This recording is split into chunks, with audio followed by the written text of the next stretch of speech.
नमस्कार.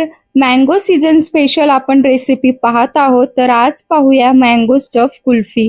जेवढी दिसायला भारी दिसते तेवढीच चवीला अप्रतिम लागते.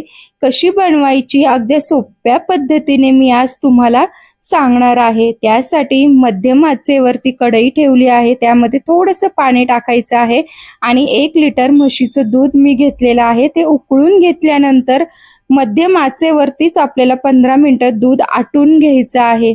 थोडंसं दूध आटल्यानंतर आच आपली मंद करायची आहे आणि त्यामध्ये अर्धी वाटी काजू पावडर आणि अर्धी वाटी बदाम पावडर जराशी जाडसर अशी मी वाटून घेतलेली आहे. त्यामध्ये टाकून छान मिक्स करून घ्यायची आहे.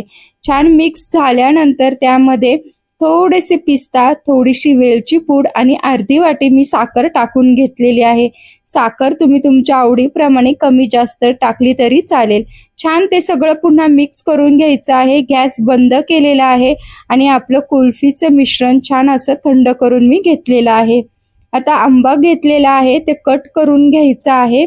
कट केल्यानंतर जी मधली कोय असते ती आपल्याला काढून घ्यायची आहे. त्यासाठी आधी मी कडे कट केले आणि चमच्याच्या साहाय्याने कोय आपली सैल करून घेतली, जेणेकरून ती एकदम इझी आपल्याला काढता येईल.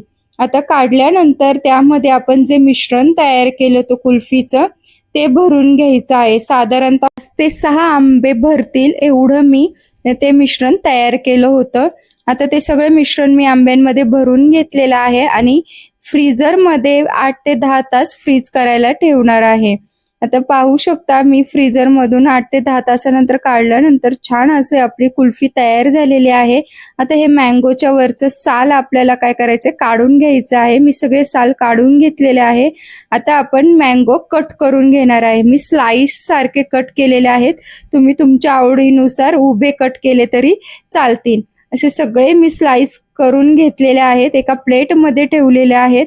त्यावरती छान असं पिस्ता, केसर आणि रोज पेटल्स टाकून घेतलेले आहेत. मस्त अशी मँगो स्टफ कुल्फी आपली तयार झालेली आहे. तुम्हा सर्वांना रेसिपी कशी वाटली मला कमेंट करून नक्की सांगा. लाईक करा, सबस्क्राईब करायला विसरू नका. धन्यवाद.